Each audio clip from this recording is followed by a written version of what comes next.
इस्तिग़फ़ार के अंदर कौन कौन से इस्तिग़फ़ार है जो नबी अकरम सल्लल्लाहु अलैहि वसल्लम साबित है? तो सबसे छोटा इस्तिग़फ़ार तो अस्तग़फ़िरुल्लाह अस्तग़फ़िरुल्लाह अस्तग़फ़िरुल्लाह मिन कुल्ली ज़ंबिन व अतूबु इलैह। अस्तग़फ़िरुल्लाह आप इतना भी कह दे तो काफ़ी है। नबी अकरम सल्लल्लाहु अलैहि वसल्लम हर नमाज के बाद, जब अगर आप इमाम होते तो पलटते, और पलटने के बाद एक मरतबा अल्लाहु अकबर, 3 मरतबा अस्तग़फ़िरुल्लाह अस्तग़फ़िरुल्लाह अस्तग़फ़िरुल्लाह। तो इतना पढ़ना भी इंशाअल्लाह अज़ीज़ काफ़ी है। लेकिन इससे हटकर भी आप पढ़ सकते हैं, जैसे सही बुखारी की रिवायत है और शद्दाद बिन औस रज़ी अल्लाह अन्हु उसके रावी फरमाते हैं, नबी अकरम सल्लल्लाहु अलैहि वसल्लम ने एक इस्तिग़फ़ार पढ़ा और इसको सैयदुल इस्तिग़फ़ार कहा।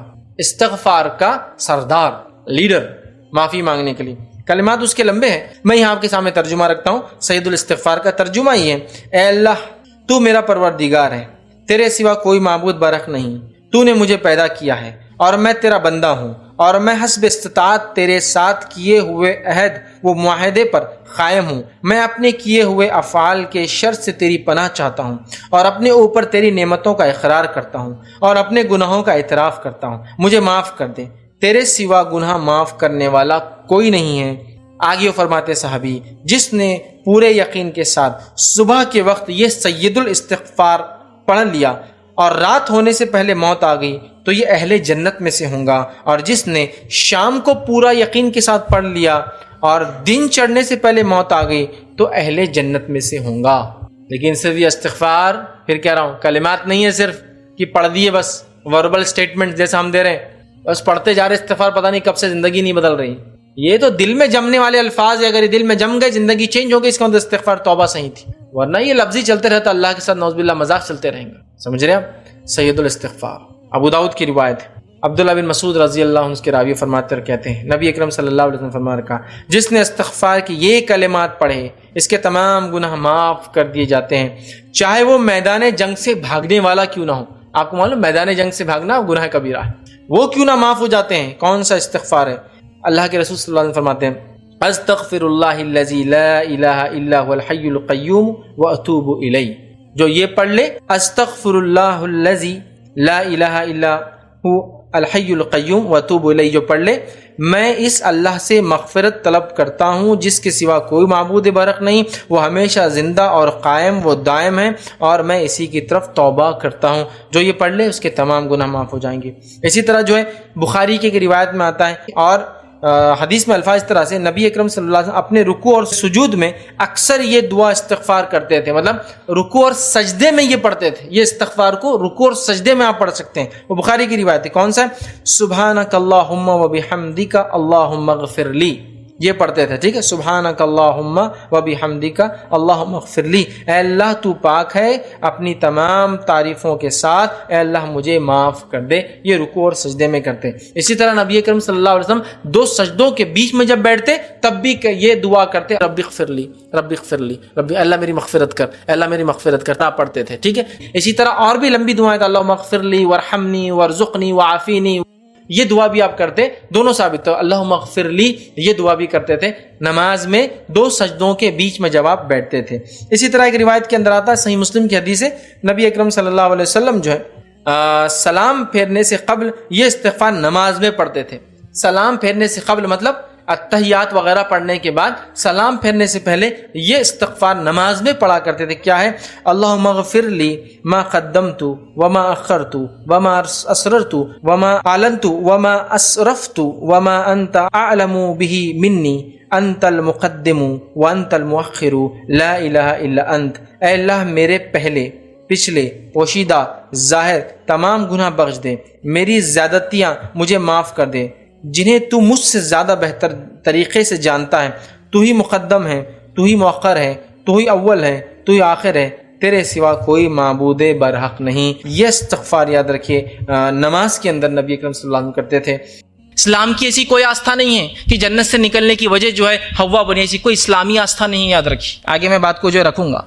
और उनके मुताबिक जो औरत जो है, जो उसको संतान जन्म लेती है, ये संतान का जन्म लेना ये शाप है उसको, ये तकलीफ है उसको, ये कठिनाई है उसको, इसलिए कि उसने जन्नत से मर्द को निकाला था। इस्लाम की ऐसी कोई आस्था है ही नहीं। और इस्लाम तो ये कहता है कि जन्नत में आदम ने और हव्वा ने, आदम और ईव ने दोनों से गलती हुई, दोनों ने क्षमा मांगी, दोनों को क्षमा किया गया, दोनों को पृथ्वी भेजा गया। ये नहीं कहा कि ये जो हव्वा थी फलां थी, ईव थी, नहीं याद रखिए, इस्लामी अकीदा इस्लामी धारणा नहीं है। ना इस्लाम कहता औरत मनहूस है, ना बेवकूफ़ है, ना जो है वो जो है अपवित्र है, और ना ही जो है वो जन्नत से निकालने कोई कारण है। इस्लाम ने तो उसको मोहसिना कहा, नेकी की तरफ बुलाने वाली कहा।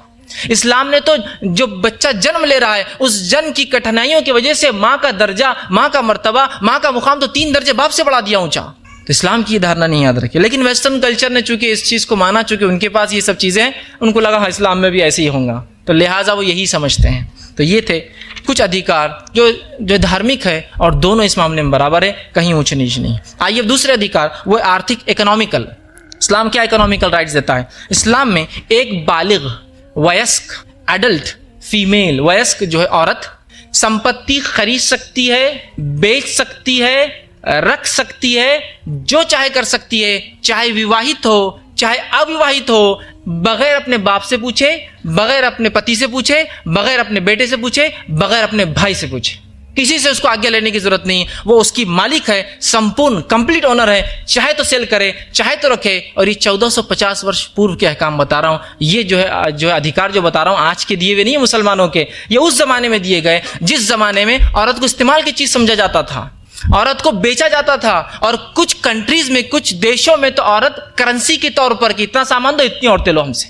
उस समय प्रेषित मोहम्मद ने औरतों को जमीन से लेकर आसमान पर उठा दिया, ऊंचा कर दिया उनका दर्जा, और कहा कि तुम सब कुछ कर सकती हो। एक बालिग और वयस्क औरत सब कुछ कर सकती है बगैर उसे किसी से पूछे। वो अपने पैसों के भी ऐसी अधिकार रखती है, वो चाहे तो अपना पैसा कहीं भी खर्च करे, उससे कोई पूछ नहीं सकता। याद रखिए, उसको किसी से आज्ञा की जरूरत, अगर वो उसका है तो वो मालिक। हाँ, इस्लाम ये जरूर कहता है कि सही जगह खर्च करना चाहिए, लेकिन वो पूरी उसकी मालिक है। जैसा एक मर्द मालिक होता है, औरत भी इस्लाम में पूरी मालिक होती है। जबकि ये मालकी हक का इख्तियार ब्रिटिशर्स ने 1870 में अपनी औरतों को दिया, ये अधिकार 1870 के अंदर, और भारतवर्ष में तो पिछली सदी में मिले अधिकार। इस्लाम ने 1450 साल पहले अधिकार दिया। एज अ रिलीजन ये ऑर्डर किया है कि औरत सब कुछ कर सकती है, संपत्ति उसकी है, कोई उससे पूछ नहीं सकता क्या करे। इसी तरह जहां तक औरत के काम करने का मामला है, कमाने का मामला है, इस्लाम ये कहता है कि कमाना मर्द की जिम्मेदारी है। औरत चाहे तो कमा सकती है, बात को समझिए, कमाना मर्द की जिम्मेदारी, औरत चाहे तो कमा सकती है। ये क्यों मैं कह रहा हूं? इसलिए कि मर्द जिम्मेदार है, और जब वो कमाएगा तो उस अपनी पत्नी को खिलाना पिलाना पहनाना उसका जिम्मा है। अगर पत्नी कमाती है तो वो उसने रखेंगी, उसको मर्द को देना नहीं है वो चीज को, क्योंकि उसका जिम्मा नहीं है। दोनों बातें एक साथ है कि जिम्मेदारी नहीं दी इस्लाम ने। कहा कि अगर बेटी है तो बाप की जिम्मेदारी, पत्नी है तो पति की जिम्मेदारी, भाई की जिम्मेदारी, और अगर पति नहीं है, बेटा है तो बेटे की जिम्मेदारी। लेकिन चाहे तो वो कमा सकती है, इस्लाम को इस पर कोई आपत्ति नहीं है, लेकिन वो इस्लामी जो शरायत है, इस्लामिक जो रूल्स है, उन कंडीशंस को फॉलो करे। वो चाहे तो कमाए, कमाने पे इस्लाम ने कोई रोक टोक उनके नहीं लगाई, याद रखिए। अब आइए, जहां तक बिजनेस करने का मामला है, एक मुसलमान औरत बिजनेस भी कर सकती है। हम ये जानते हैं, सारी दुनिया जानती है, प्रेषित मोहम्मद सल्लल्लाहु अलैहि वसल्लम, उन पर ईश्वर की शांति और कृपा हो, जो अंतिम दूत थे मानवता के लिए, उनकी जो पत्नी थी खदीजा, वो एक बिजनेस वुमन थी, और छोटी मोटी बिजनेस वुमन नहीं थी, उनका इंटरनेशनल ट्रेड था। और प्रेषित मोहम्मद उनके ऊंट लेकर, उनका सामान लेकर बेचने के लिए शाम जाते थे, जो कि आज के युग के अंदर शाम होता है सीरिया, उर्दन, जॉर्डन, फलस्तीन और लेबनान, 4 कंट्री है। इंटरनेशनल ट्रेडर थी वो, और प्रेषित मोहम्मद उनका सामान ले जाकर बेचते थे। आप देखिए, प्रेषित खुद अपनी पत्नी का बिजनेस संभालते थे, तो वो कैसे धर्म बोल सकता है कि जो है औरत बिजनेस नहीं कर सकती? कर सकती है, ओनर हो सकती है। ये अलग बात है कि बाद में जो है खदीजा रजी अल्लाह अन्हा ने, ईश्वर इनसे जो है राजी हो, ये खुश हुई, प्रेषित के जब काम देखा जो आप लोगों के लिए करते थे, कहा कि ये संपत्ति तुम ले लो और इसको लोगों में लगा दो। लेकिन बिजनेस कर सकती है, औरत को पूरा बिजनेस का अधिकार इस्लाम है। इसी तरह जो है इस्लाम औरत को इतनी इकोनॉमिकल सिक्योरिटी देता है, आर्थिक सुरक्षा देता है, कि ये कहता है कि जब बेटी है तो बाप की जिम्मेदारी, उसको कमाना नहीं है, बाप उसको खिलाएगा। अगर पत्नी है तो पति की जिम्मेदारी है, वो कर ले काम अलग बात है, लेकिन पति उसको खिलाएगा। या अगर वो ना हो तो उसका बेटा उसको वो करेगा, उसका भाई उसको संभालेगा। तो इतनी इकोनॉमिकल सिक्योरिटी दी है। शादी, जब विवाह होता है तो इस्लाम कहता है कि औरत को कुछ दिया जाएगा, औरत तो कुछ दिया जाएगा, और उस देने को कहते महर कहते हैं अरबी भाषा में, कि जब शादी तय होती विवाह तो लड़का लड़की को कुछ देगा। लेकिन आज हम देखते हैं आज के समाज में, और सारे ही लोग आजकल इसमें हैं, लोग लड़की भी लेते हैं, जहेज भी लेते हैं, पलंग बिस्तर सब लिया जा रहा है। देना तो दूर, इस्लाम कहता दो, यहाँ सब लिया जा रहा है। तो इन जहेज लेने वालों को मैं अपनी भाषा में कहता हूँ, ये जो है मॉडर्न बेगर्स है, एकदम जदीद दौर की मॉडर्न भिखारी है। ये हर भिखारी की अलग किस्में होती है, मांगने का तरीका होता है, टाइप्स होते हैं। तो दिस आर मॉडर्न बेगर्स। इस्लाम कह रहा है दो और ये कह रहे तुम दो, लड़की भी दो, जहेज भी दो, पलंग बिस्तर भी दो। ऐसी कौन सी दुकान है जब प्रोडक्ट भी खरीदा जाता है और उससे पैसे भी लिए जाते हैं? ये प्रोडक्ट भी दो, कितने का? 100 रुपये भी दो उसके, हम इतने दूर से 60 रुपये किराया, रिक्शे की भी किराया दो और ये भी दो। दुनिया में कहीं भी नहीं होता ऐसा। तो इस्लाम ने भी कहा ऐसा ही है, तुमको देना है लड़की को। कितनी इकोनॉमिकल सिक्योरिटी है। शादी हो रही तो उसको मेहर दो, उसको कुछ पैसे दो उसके बदले, ठीक है। और जो है इसके बाद जो इस्लाम जो है ये कहता है कि अगर औरत कमाती है तो इसकी कमाई पे किसी का अधिकार नहीं है सिवाय उस औरत के। उसका पति, उसका बाप उससे कुछ भी नहीं ले सकता उसमें से ज्यादा। कमाती है अगर तो ये नहीं बोल सकता पति तुम भी तो कमाते 20,000, चलो क्या करते हैं, नहीं, इसलिए कि ये जिम्मेदारी उसकी नहीं। इसलिए मैंने शुरू में कहा था। तो कितना फायदा औरत को कि वो कमा भी रही है और पति को जिम्मेदारी उठाना है उसकी। ये अलग बात है, बीमार है, मजबूर है, तो फिर इस्लाम कहता है खर्च करो। वो भी तो मर्जी है ना, जो चाहे करेंगी। तो पति पे भी खर्च कर सकती है, बच्चों पे, लेकिन उसके लिए अनिवार्य कंपलसरी नहीं, ये बात याद रखिए, ठीक है। इसी तरह जो है औरत अगर उसका बाप मर जाता है, देहांत हो जाता है, बेटे का देहांत हो जाता है पति का, तो उसको जायदाद संपत्ति में हिस्सा मिलता है, विरासत में हकदार होती है और कंप्लीट माल की हक के साथ। किसी को उसको जरूरत नहीं बताने की क्या करना और क्या नहीं करना है। इसी तरह तीसरे अधिकार जो इस्लाम, जो मैं आज आपके सामने समक्ष रखूंगा, सामाजिक सोशल अधिकार इस्लाम क्या देता है। आइए उसके बारे में कुछ बातें रखता हूं। सोशल अधिकार, सामाजिक अधिकारों को मैंने 3 हिस्सों में बांटा है। औरत के 3 जो फेजेस होते हैं लाइफ के, उसमें बेटी के नाते, माँ होने, बीवी होने के नाते, पत्नी, और जो है उसके बाद जो है माँ होने के नाते, ठीक है। 3 मैं अधिकार रखूंगा क्या देता है, क्योंकि इतना समय नहीं कि सारे अधिकारों को फूफी और खाला और बहन और ये सब। 3 अधिकार सिर्फ, क्योंकि मेन 3 ही लाइफ के फेज होते हैं। एक वो जब बाप के पास होती है, बेटी होती है, एक जब उसका विवाह हो जाता है, पति के घर जाती है, और एक वो जो है माँ बनती है जब उसको बच्चे हो जाते हैं। तो 3 अधिकार रखता हूँ। सबसे पहले बेटी के बारे में इस्लाम ये कहता है कि बेटी और बेटे को इस्लाम समान मानता है, और बेटा या बेटी को जन्म से पहले कत्ल करने को बुरा मानता है और बेटी की कत्ल करने को घोर पाप मानता है। स्त्री भ्रूण हत्या को इस्लाम घोर पाप मानता है, याद रखिए। और ये बात आज की नहीं है, 1450 वर्ष पूर्व कुरान के अंदर एक वाणी उतरी थी, जो सूरह तकवीर अध्याय नंबर 81 उसका श्लोक आयत नंबर 8 से लेकर 9 है। वइज़ल मऊदतु सुइलत बिअय्यि ज़ंबिन क़ुतिलत, कि उस रोज, जिस रोज अंतिम प्रलय के बाद एक डे ऑफ जजमेंट होगा, मानवता ईश्वर के सामने खड़ी होंगी, उस बच्ची से ईश्वर प्रश्न करेगा कि तुझे किस जुर्म में तेरे माता पिता ने कत्ल किया। वो बच्ची जो अजन्मी थी, वो बच्ची जो जन्म के बाद जो है मारी गई, ईश्वर उससे पूछेंगे बिअय्यि ज़ंबिन क़ुतिलत, तुझे किस जुर्म में कत्ल किया तेरे माता पिता ने।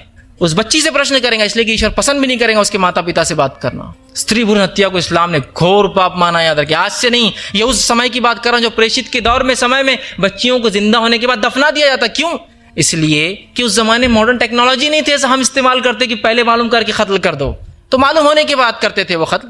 एक ही बात है, चाहे पैदाइश से पहले कीजिए, बाद में कत्ल कत्ल है, याद रखिए। तो इस्लाम कहता है ये घोर पाप है, घोर पाप। और आज हम देखते हैं कितना हमने स्त्री को कत्ल किया, स्त्री भ्रूण हत्या को इतना मामूली समझ लिया कि भारत पृथ्वी का एक ही ऐसा देश है जिसके अंदर मेल पॉपुलेशन ज्यादा फीमेल से, 1000 मेल के लिए 927 फीमेल है।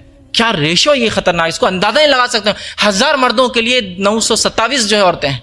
लोग तो बड़ी बातें करते हैं, माँ के प्रेम की बातें करते हैं, बहन के प्रेम की बात करते हैं, दादी के दुलार की बात करते हैं, नानी के दुलार की बात करते हैं। पैदा होंगी तो ये सब बनेंगी ना, पैदा होंगी तो नानी बनेंगी, दादी बनेंगी, पत्नी बनेंगी, वो सब चाहिए। पैदा नहीं होने देने का है, लेकिन दूसरे के घर से ले लेंगे दुलार प्यार हम सब। कैसा अजीब है। स्त्री भ्रूण हत्या को इस्लाम कंडेम करता, घोर पाप मानता है। इसी तरह इस्लाम तो बेटा और बेटी की पैदाइश की खुशी में अंतर को भी जो है बुरा मानता है, कि दोनों में अंतर किया जाए।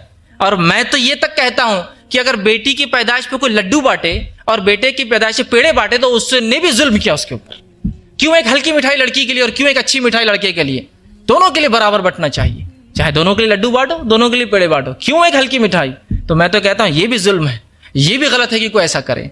प्रेषित के दौर में एक व्यक्ति को प्रेषित ने कहा, मुस्नद अहमद, प्रेषित की जो बातें होती है, वचन होते हैं, इसको हदीस बोलते हैं अरबी भाषा में, उन वचनों को जमा करने की अलग अलग किताबें होती है। तो एक किताब इसका नाम मुस्नद अहमद है, उसके अंदर एक वचन आता है कि प्रेषित के पास एक व्यक्ति आया, कहा मुझे 3 लड़कियां हैं। तो कहा जिस किसी ने 3 लड़कियां उसके घर पैदा हुई, पालन पोषण किया, उनको संवारा, उनको संस्कार दिए और उनको शिक्षा दी और उसके बाद उनका विवाह कर दिया, वो स्वर्ग में जाएगा। एक व्यक्ति उठा, कहा प्रेषित 2 के लिए क्या बोलते हैं आप? तो कहा जिसने 2 के साथ भी किया वो भी स्वर्ग में जाएगा। एक अनुयायी प्रेषित कहते हैं, सहाबी कहते हैं, अगर प्रेषित से ये प्रश्न होता ना एक के बारे में तो वो यही जवाब देते उसके बारे में। लड़की की पैदाइश को खुशखबरी दी जा रही है जन्नत और स्वर्ग की। यहाँ लोग चेहरा काला हो जाता है लड़की पैदा हुई तो, इस्लाम उसका अधिकार देता है, कहता नहीं, जन्म लेना उसका जो अधिकार है उसका, और उसके बाद उसके साथ समानता वो किया जाए। हदीस में आता है प्रेषित के सामने एक व्यक्ति ने अपने बेटे को गोद में बिठाया, बहुत प्यार किया और उसको अपने गोद में बिठा लिया। उसकी बेटी आई, ऐसा नहीं किया। प्रेषित ने कहा, अरे तू जालिम है, अरे तू जालिम है, तू अत्याचारी है, तूने जो अपने बेटे के साथ किया वही अपनी बेटी के साथ भी तुझे करना चाहिए था। कैसे इंसाफ की बात करता है इस्लाम। प्यार में भी कहता है दोनों को बराबर प्यार किया जाए। इतनी जो है इस्लाम जो है इनके अधिकारों की बात करता है बेटी। अब दूसरा फेज, बीवी होने के नाते क्या इस्लाम अधिकार देता है। इस्लाम से पहले लोग औरत को शैतान का साथी मानते थे, जन्नत से निकाले जाने का कारण मानते थे, बुराई की जड़ मानते थे। और क्या उनके साथ फिर सुलूक होता था। सभ्यताओं का अध्ययन कीजिए, रूमी सभ्यता हो, बेबीलोनियन सभ्यता हो, इजिप्शियन जो है सभ्यता, कोई सभ्यता उठा लीजिए इस्लाम से पहले क्या होता था। खुद अरब की सभ्यता जब प्रेषित मोहम्मद आए थे उस समय जिंदा काट दिया था लड़कियों को, ये हाल थी। तो जो है इस्लाम जो है बीवी को कहता है, शैतान की साथी ने इस्लाम कहता बीवी को मोहसिना का लफ्ज दिया। प्रेषित मोहम्मद ने से मोहसिना का माना होता है नेकी की तरफ, अच्छाई की तरफ बुलाने वाली। एक अच्छी पत्नी को मोहसिना कहा, शैतान का साथी नहीं कहा, बेवकूफ नहीं कहा, आधा नहीं कहा, उसके अधिकार आधे नहीं कहे, कहा मोहसिना है, तुझे पाप से बचाने वाली, इसलिए कि विवाह करता है तो तू गलत काम नहीं करता है। मोहसिना कहा उससे बीवी होने के नाते। इसी तरह जो है विवाह शादी के लिए औरत को जो है कुछ देने का जो है वो किया कि उसको महर दिया जाए, ये नहीं कि उससे जो है जहेज लिया जाए। ठीक। तीसरा ये कहा कि औरत की आज्ञा, लड़की की इजाजत के बगैर उसका विवाह नहीं हो सकता। 1500 साल पहले जब औरत से ये सलूक हो रहा था, प्रेषित ने कहा कि उसके आज्ञा, उसकी अनुमति के बगैर निकाह नहीं होता। और प्रेषित ने कहा 4 चीजें जब तक ना हो तो विवाह नहीं होता। पहला, वली का राजी होना, उसका जो है फादर जो वो भी राजी हो, ठीक, वो भी सहमति दे। दूसरा, ईजाब कबूल होना, लड़की लड़के को पसंद करे और लड़का लड़की को पसंद करे, ये भी कंडीशन है। तीसरा, महर तय होना, कुछ दिया जाना। और चौथा, 2 गवाह होना, 2 विटनेस होना। तो यहाँ लड़की की अनुमति के बगैर विवाह जो है उसका नहीं किया जा सकता है, याद रखिए। इसी तरह जो है सही बुखारी की एक वचन की किताब प्रेषित की जो हदीसें थे, वचन में उन्होंने कहा कि एक औरत है कहा, हे प्रेषित, मेरा विवाह मेरे बाप ने मेरी मर्जी के बगैर कर दिया था।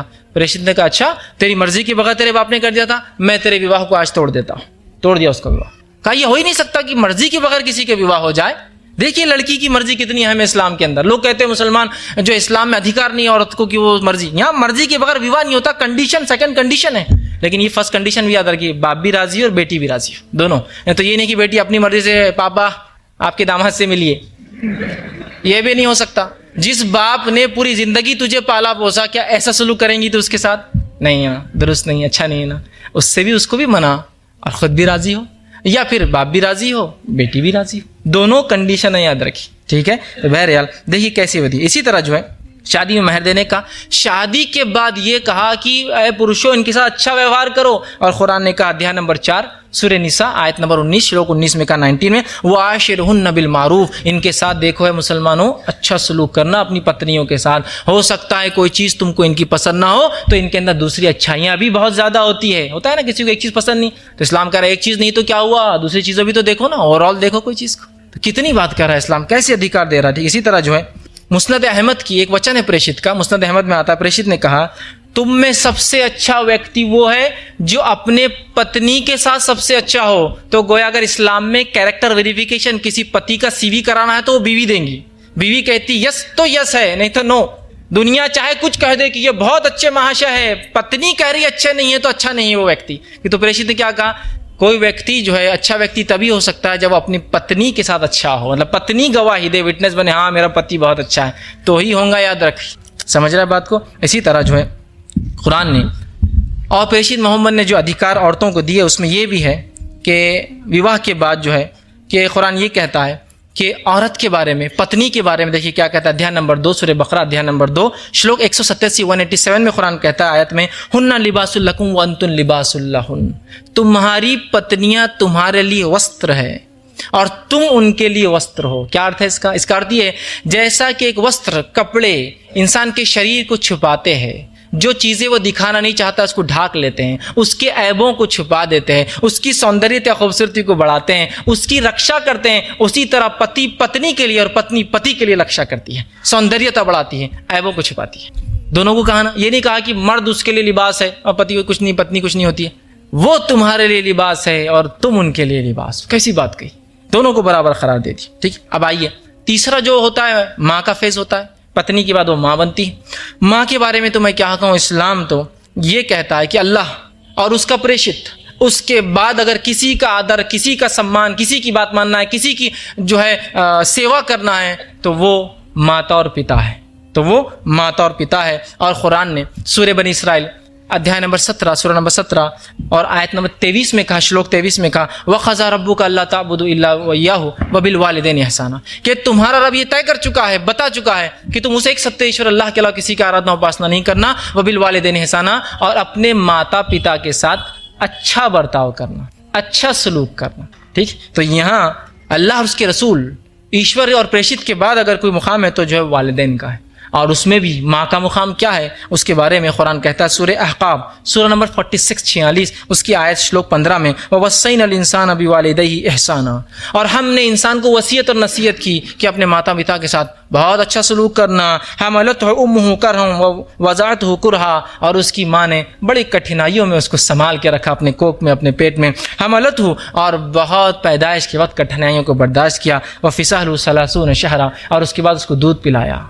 माँ बाप के बारे में कहने के बाद दोनों के बारे में कह रहा है कुरान, कितनी अहम बात कही जा रही है। इसी तरह जो है इब्ने माजा की एक प्रेषित का वचन है, हदीस है, जिसमें यह कहा, प्रेषित ने कहा, जन्नत माँ के कदमों के नीचे है, मतलब माँ की खिदमत कर, उसकी जो है उसकी सेवा कर, उसे खुश कर दे और स्वर्ग में चला जा। दूसरी एक हदीस में जो कि हाकिम की रिवायत है, हाकिम की हदीस है, वचन है, उसमें कहा कि अभिशापित है वो व्यक्ति, बुरा है वो व्यक्ति, लानत है उस व्यक्ति पर जिसको अपने माता पिता में से दोनों या कोई एक बुरी हालत में मिल जाए और उनकी सेवा करके अपना स्वर्ग न बना सके, जन्नत न बना सके या जन्नत में जा ना सके। और प्रेषित के पास बुखारी की रिवायत एक वचन है, हदीस है, एक व्यक्ति आका है, प्रेषित मेरी आज्ञा, मैं किसकी आज्ञा सबसे ज्यादा मानूं, किसकी खिदमत सबसे ज्यादा करूं? प्रेषित ने कहा तेरी माँ। कहा उसके बाद किसकी करूं? तो कहा तेरी माता। कहा उसके बाद किसकी करूं? तो कहा तेरी माता। कहा उसके बाद किसकी करूं? तो कहा तेरा पिता। माता माता माता फिर पिता, वुमेन्स राइट की बात कर रहा हूं, अब मेंस राइट की बात करना पड़ेगी। यहाँ तो 3 दर्जा दे दिया, माता माता माता और पिता। मैं तो ये कहूंगा कि अगर कोई कंपटीशन होता है और उसमें अगर प्राइजेस दिए जाते हैं तो gold medal goes to mother, पहले का माँ का, silver medal goes to mother, चांदी का तमगा भी माँ को गया, सोने का तमगा माँ को गया, bronze medal goes to mother, रजत पदक भी माँ को गया, और बाप को सिर्फ पार्टिसिपेशन प्राइज, कॉन्सोलेशन प्राइज में निपटा दिया। चौथा दर्जा, फोर्थ कैटेगरी। आप देखिए ना कितना अधिकार है माँ का। 3 दर्जे कह दिया, माँ माँ माँ और का फिर बाप। तो देखिए कैसे अधिकार इस्लाम दे रहा है और कितने अधिकार दे रहा है। बहरहाल इसके बाद भी लोग गलत धारणाएं जो फैलाते रहते हैं। चौथा जो अधिकार जो मैं आज आपके सामने समक्ष रखूंगा वो है शिक्षा का अधिकार, एजुकेशनल राइट। लोग बहुत प्रश्न करते हैं मुसलमान औरतें कितना पढ़ती है और क्या होती है। तो भाई अब देखिए शिक्षा की क्या अधिकार धर्म देता है। कुरान में अध्याय नंबर 96 उसका आयत नंबर 1 श्लोक 1 में कुरान ने कहा, इक़रा बिस्मि रब्बिकल लज़ी खलक़, पढ़ अपने रब के नाम से जिसने पैदा किया, जिसने तेरा निर्माण किया, पढ़ उस रब के नाम से। और ये आयत समान है मर्द और औरत के लिए, ये समान है पुरुष और स्त्री के लिए। ये नहीं कहा कि पुरुषों तुम पढ़ो जिसने तुमको रब ने पैदा किया, स्त्रियों तुम नहीं, सबके लिए आयत है। दूसरा, प्रेषित ने अपने वचन के अंदर हदीस में कहा, जो कि सही अल जामे की रिवायत है, इब्ने माजा के अंदर ये वचन आता है, आपने कहा तलबुल इल्म फरीज़तुन अला कुल्ली मुस्लिम, के ज्ञान का प्राप्त करना, इल्म का प्राप्त करना हर मुसलमान पर फर्ज अनिवार्य है। दूसरी एक हदीस में कहा तलबुल इल्म फरीज़तुन अला कुल्ली मुस्लिम व मुस्लिमतिन, ज्ञान का प्राप्त करना हर मुसलमान मर्द और मुसलमान स्त्री पर अनिवार्य है। शब्द कहा मुस्लिम मुस्लिमतिन, दोनों के लिए। तो यहाँ पता चल गया अनिवार्य ज्ञान प्राप्त करना। और फिर जब सहाबा ने, प्रेषित के मानने वालों ने जब ये बात सुनी तो खूब प्राप्त किया ज्ञान, धर्म का भी और विज्ञान में भी खूब आगे बढ़े। याद रखिए, मुस्लिम साइंटिस्ट की एक मैं लिस्ट बता सकता हूँ, इसमें मेल फीमेल दोनों शामिल है। खूब ज्ञान दुनिया में भी आगे बढ़े और धर्म के अंदर भी खूब ज्ञान प्राप्त किया उन्होंने। और इतना प्राप्त किया, और मुस्नद अहमद की वो जो हदीस मैंने इससे पहले भी रखी, उनका वचन प्रेषित का, जिसमें आपने कहा 3 बेटियों की शिक्षा दे, संस्कार दे तो स्वर्ग में जाएंगे। शिक्षा और संस्कार, शिक्षा की बात हो रही है ना, फिर आकर एजुकेशन की बात हो रही है नहीं। और प्रेषित की अनुयायियों में जो सहाबियात थी, फीमेल कंपेनियंस थी, इतना ज्ञान प्राप्त किया, इतना ज्ञान प्राप्त किया कि आप ताज्जुब करेंगे। प्रेषित की जो एक पत्नी थी जिनका नाम आयशा रजी अल्लाह अन्हा था, आपसे 88 पुरुषों ने, मतलब कई लोगों ने ज्ञान प्राप्त किया, इसमें 88 पुरुषों ने विद्वान स्कॉलर बने आपसे ज्ञान प्राप्त करके, विद्वान बने धर्म के, उनसे ज्ञान प्राप्त। कितने? 88 पुरुषों ने एक स्त्री से, जबकि ये वो काल और समय है जब स्त्री ज्ञान इल्म हासिल भी नहीं कर सकती और ज्ञान दे भी नहीं सकती थी, इम्पार्ट भी नहीं कर सकती थी। इस्लाम कह रहा है कि ज्ञान प्राप्त भी कर सकती है और दे भी सकती है, फिर चाहे वो सुनने वाला उसका पुरुष हो या स्त्री हो। तो कई स्त्रियों ने तो ज्ञान प्राप्त किया, 88 पुरुष विद्वान बने आपसे ज्ञान प्राप्त कर। और इनके एक शागिर्द जिनका नाम उर्वा बिन जुबैर आता है, इनके शागिर्द थे, एक स्टूडेंट थे, वो कहते हैं, हालांकि पुरुष है, वो कहते हैं, सुनिए क्या कहते हैं, मैंने तफसीर कुरान के ज्ञान के अंदर, इल्मुल फराइज विरासत के ज्ञान के अंदर, फिर कहते हैं हलाल और हराम प्रोहिबिटेड और परमिटेड के ज्ञान के अंदर, अदब और शायरी लिटरेचर एंड पोइट्री के अंदर, और तारीख जो है हिस्ट्री के अंदर, इतिहास के अंदर आयशा जैसा कोई आलिम नहीं देखा, कोई विद्वान नहीं देखा। मैं मर्द होकर कह रहे, मैंने नहीं देखा ऐसा कोई विद्वान जो ऐसा हो सकता है, इतना आलिम। और बड़े बड़े सहाबा जो अनुयायी थी प्रेषित के, पुरुष थे, वो जब किसी मसले में अटकते, वो आकर अदब से प्रेषित की जो इस पत्नी के सामने, आयशा के सामने आती, रजी अल्लाह अन्हा, अल्लाह उनसे राजी हो, अल्लाह उनसे जो खुश हो, वो आकर खड़े होते और अदब से पूछते कि हे माई, इसमें क्या मामला बताओ। औरत से पूछ रहे जाकर, और वो बताया करती थी। 88 विद्वान बने, 88 स्कॉलर्स बने उनसे, एक औरत है ये। इसी तरह जो हम देखते हैं, एक सहाबा अबू मूसा रजी अल्लाह अशरी रजी अल्लाह, ये एक जो सहाबी है, ये मेल कंपेनियन है प्रॉफिट के, प्रेषित के।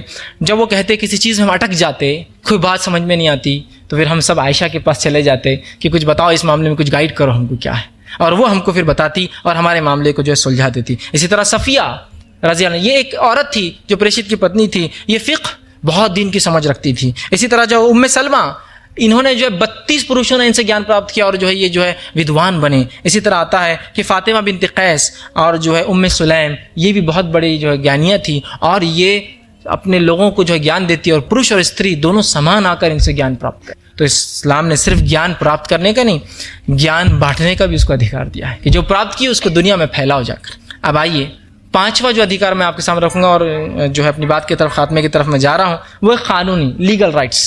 क्या इस्लाम ने दिए? इस्लामी कानून में मर्द और औरत समान हैं, और दोनों की जान और माल की इस्लाम समान सुरक्षा के जो है रक्षा करने की जो है कोशिश करता है। दोनों की, दोनों समान है और दोनों की सुरक्षा। ये नहीं कि अगर मर्द कोई और केस डाले तो बहुत हैवी रहेगा, औरत डाले तो ये तो छोटा मोटा केस दिख रहा। दोनों समान, इस्लामी कानून में दोनों समान हैं। और अगर कोई बुरा कार्य करते हैं तो सज़ा भी समान है। जैसे अच्छे कार्य के अंदर पुण्य भी समान है, पाप भी समान है। फिर कुरान ने देखिए दोनों समान है। उसकी कुछ आयतें आपके सामने रखता हूँ। पहली आयत अध्याय नंबर 2 सूरह बकरा श्लोक 178 178 में कुरान कहता है, या अय्युहल्लज़ीना आमनू कुतिबा अलैकुमुल क़िसासु फ़िल क़त्ल, ऐ वो लोगों जो आस्था रखते हो एक सत्वेश्वर अल्लाह पर, क़त्ल में बदला लेना तुम पर अनिवार्य किया गया है, ताकि लोग खून को आमना समझ ले, बदला लो फिर कोई खून ले तो, लेकिन ये बाय कोर्स ऑफ लॉ होगा। हर आदमी अपने हाथ में हथियार नहीं उठाएगा, ठीक?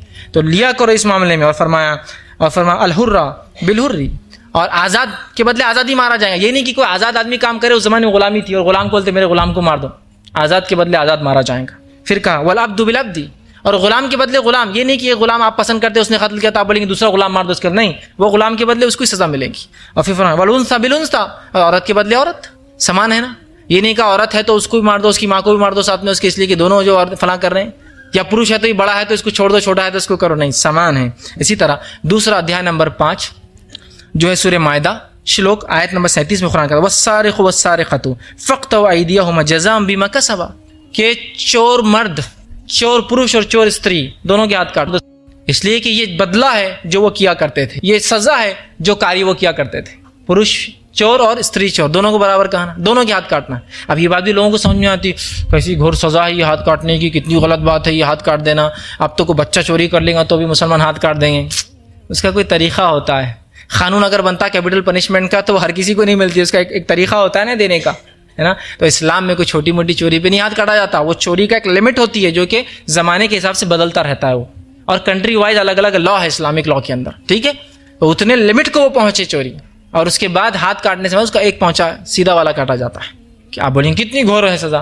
हाँ, जब तुम्हारा सामान चोरी होता है ना, जिसकी वजह से लेने के देने पड़ जाते हैं, जब सोचते हो चोर मिल जाना गला दबा के मारूंगा उसको तो जान 2 बार लूंगा, 1 बार नहीं लूंगा मैं, कि तो मेरे इतने इंपॉर्टेंट डॉक्यूमेंट्स, इतनी मेहनत से कमाई हुई संपत्ति, इतने मेहनत से क्या हुआ खजाना उसने चोरी कर लिया, है ना। बुरा लगता है ना। इस्लाम कहता है हाँ बहुत बुरा काम है, काटोगे हाथ तो आइंदा कोई दूसरा चोरी करेंगे। जब कटा हाथ वाला आदमी घूमेगा सबको पता चोर है और आइंदा चोरी करे तो ये हाल होता। ये पनिशमेंट जो होती है ये किसी वजह से दी जाती है और इसका बड़ा महत्व होता है। जब पनिशमेंट नहीं दी जाती है ना तो लोगों को जुर्म करने में मजा आने लगता है। जैसे आजकल लोगों को मजा आ रहा है जुर्म करने में। आप एक केस उठाइए, वो दूसरा जुर्म करके बोलता है हाँ हाँ क्या करते, पहले में कुछ नहीं, दूसरे में क्या होता है। एक को सजा दीजिए, अगला पीछे से आता नहीं, उसका हाथ देख लो, अपना हाथ ही होने वाला है। तो कहा एक सर्टन लिमिट के बाद चोरी करेंगे, इसका हाथ काटा जाएगा। मर्द हो औरत हो कोई इसमें फर्क नहीं, कोई क्षमा नहीं दोनों को। इस्लाम जो है बहुत लीगल राइट्स जो स्त्री औरतों के जो है देता है। इसी तरह इस्लाम में औरत जो है पति से अगर अलग होना चाहे तो तलाक का पूरा हक है उसको। बहुत से लोगों को पता नहीं होता, लोग बोलते हैं इस्लाम में तो बस शादी हो गई तो बस बेचारी औरत तो गई। अब नहीं, इस्लाम में जैसा पुरुष को तलाक का अधिकार है, स्त्री को भी तलाक का अधिकार है। पुरुष जो तलाक देता है उसको अरबी भाषा में तलाक कहते हैं, स्त्री जो तलाक देती है उसको खुला कहते हैं अरबी भाषा के। अपने तरफ से बोलती है मुझे नहीं रहना है, इसलिए कि इस्लाम में मैरिज एक सिविल कॉन्ट्रैक्ट होता है, ये हमेशा रहने वाला रिश्ता नहीं है। दोनों पार्टी जब तक एग्री है रिश्ता रहेगा, डिसएग्री हो गए तोड़ दो। तो ये सिविल कॉन्ट्रैक्ट, ये ऐसा रिश्ता नहीं जो खत्म नहीं हो सकता, बस एक बार बन गया तो नहीं। और फिर जब खत्म होने का रास्ता नहीं होता है तो फिर स्टो भड़कता है, बस और कुछ भी नहीं होता है। जब खत्म होने का रास्ता नहीं होता तो एक ही तरीका, स्टो भड़क जाता बस। फिर इस्लाम कहता नहीं अलग हो सकते हो तुम, बिल्कुल। मर्द कह दे तलाक या औरत कह दे खुला, अलग हो जाओ तुम, साथ मत रहो। इसलिए कि जब तक साथ रहना अच्छा है साथ रहो, अलग होना अच्छा अलग हो जाओ। पूरा अधिकार है उसको तलाक देने का। और पति के देहांत मरने के बाद और पति को छोड़ने के बाद सेकंड मैरिज का पूरा अधिकार देता है उसको, कंप्लीट राइट है सेकंड मैरिज का। ये आज के दौर का दिया हुआ राइट नहीं है, प्रेषित ने उसी समय दिया था। कंप्लीट राइट है कि उस औरत को पति को छोड़कर किसी से विवाह कर ले या पति के मरने के बाद उसको जो है बेवा की जिंदगी नहीं गुजारना है, सेकंड मैरिज वो कर सकती है, ये उसको अधिकार दिए। तो ये थे कुछ लीगल राइट जिसके बारे में गलत धारणाएं होती है। आखिरी जो राइट्स मैं आपके सामने रखूंगा, समक्ष रखूंगा, वो ये है पॉलिटिकल राइट्स। सियासी क्या अधिकार इस्लाम ने दिए, राजनीतिक क्या अधिकार इस्लाम ने दिए। सबसे पहली चीज कुरान का अध्याय नंबर 9 सूरह तौबा आयत नंबर श्लोक नंबर 71 में कुरान कहता है वल मोमिनून वल मोमिनाती बाज़ुहुम औलिया बाज़ यामुरून बिल मारूफी व यनहौना अनिल मुनकर। आयत आम है सबके लिए। मोमिन मर्द और मोमिन औरतें, आस्थावान मर्द और आस्थावान औरतें एक दूसरे के लिए जो है ये दोस्त है, वली है, खैर ख्वाह है, अच्छी बातें एक दूसरे को बताते हैं और हुक्म देते, आज्ञा देते एक दूसरे को अच्छाई करने का और रोकते एक दूसरे को बुराई के करने से। तो औरतें भी रोक सकती है और मर्द भी रोकते हैं। औरतें भी अच्छाई का हुक्म दे सकती है, मर्द भी, पुरुष भी अच्छाई का हुक्म दे सकता है। दोनों के लिए आयत कॉमन है। अब आइए, प्रेषित के समय में स्टेट ऑफ हेड जिसको कहेंगे पॉलिटिकल लीडर और रिलीजियस लीडर कॉमन एक ही आदमी हुआ करता था। आजकल दोनों अलग होते हैं, पॉलिटिकल लीडर अलग, रिलीजियस लीडर। उस समय में प्रेषित जब थे और उसके बाद भी पॉलिटिकल लीडर और रिलीजियस लीडर एक ही आदमी हुआ करता था। स्टेट का जो लीडर होता था वो उनके जो है धार्मिक गुरु भी हुआ करता था।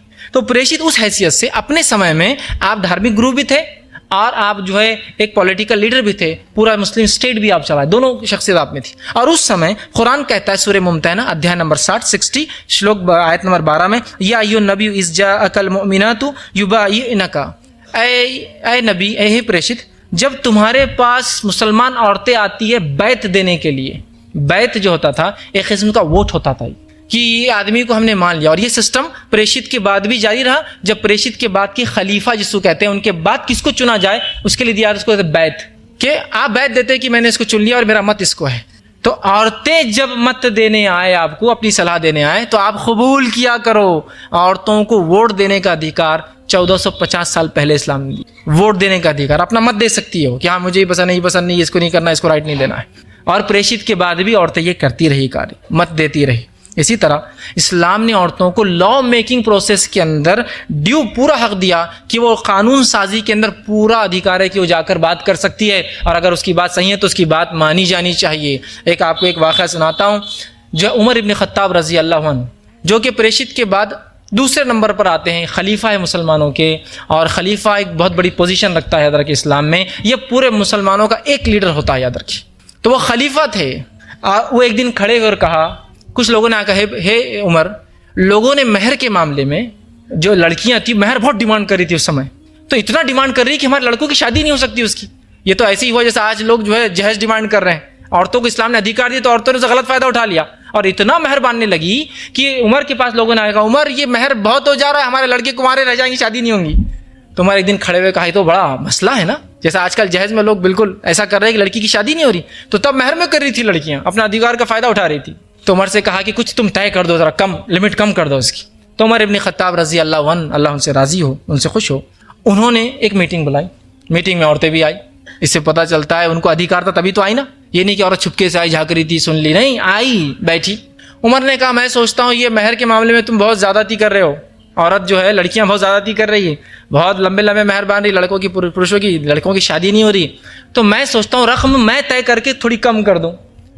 तो हदीस उस रिवायत में एक अल्फाज है कि एक औरत उठी और उठ कर कहे उमर, तू कौन होता है मेहर की रकम तय करने वाला, जिस रकम को अल्लाह ने तय नहीं किया कुरान के अंदर। और उसने कुरान की आयत, ये श्लोक पढ़ा जो कि सूरह निसा अध्याय नंबर 4 श्लोक 20 था, वह आते तुम इहदाहुन्ना क़िंतारन फला ताख़ुज़ू मिन्हु शैया, कि अगर तुम में से कोई मेहर की शक्ल में, मेहर के रूप में अगर खजाना भी दे दे तो वो वापस मत लो। तो जब अल्लाह ने खजाने का वो दिया कि खजाना दे तो वापस ले, तो तुम कौन होते हो उसको कम करने वाले और रोकने वाले और उसमें लिमिट बांधने वाले। तो उमर ने कहा औरत सही है, उमर गलत था, औरत सही है, उमर गलत था। और फिर कहा उमर तेरे से होशियार तो औरतें हो गई आज, उमर तेरे से होशियार तो औरतें हो गई है।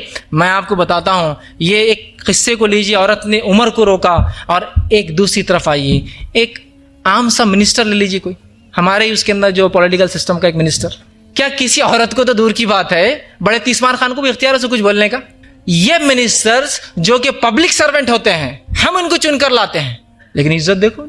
और ये उमर जो 30 राज्यों का, 30 मुल्कों का बादशाह था उस जमाने में, 30 कंट्रीज थे, उधर लीबिया की तरफ एक बाउंड्री है तो इधर पाकिस्तान को बाउंड्री टच करती है आकर, ये 30 कंट्रीज का अकेला बादशाह है। और उसके बाद एक आम औरत उठती है, हदीस में अल्फाज भी नहीं कौन थी वो, इसलिए कि कोई नहीं पहचानता था उसे कौन थी, और उठकर बोलती तू गलत है उमर। और उमर कहता ठीक है तू सही और मैं गलत हूँ।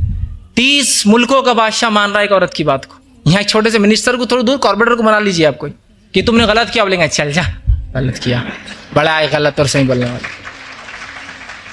आप अंदाजा लगा रहे, एक भारतवर्ष के प्राइम मिनिस्टर को लीजिए और 30 प्राइम मिनिस्टर्स की कोई अगर एकजुट हो और उसको कोई औरत चैलेंज करे, वो औरत ने चैलेंज कर दिया एक झटके में। उमर ने कहा औरत सही, उमर गलत, पब्लिक में ऐलान कर दिया और कहा कि लो औरतें तो तुझसे, उमर तुझसे तो ज्यादा होशियार तो औरतें हो गई आजकल की। कैसे अधिकार थे देख रहे, ये अधिकार दिए थे तभी तो ले रही थी आके, अपने राइट्स को मना रही थी, अपने वक्त दौर के बादशाह से मना रही थी। कैसे नहीं मानेगा कि तो बादशाह भी तो पब्लिक सर्वेंट होता है, ये अलग बात है, बाद में बात है। इस्लामी खिलाफत ये बादशाहत नहीं होती है, इस्लामी खिलाफत का अर्थ होता है कि वो पब्लिक सर्वेंट होता है, और पब्लिक सर्वेंट का काम है सुने पब्लिक की। तो उमर ने सुना तो उनको कानून साजी में हक था, तभी तो आकर उस औरत ने कहा।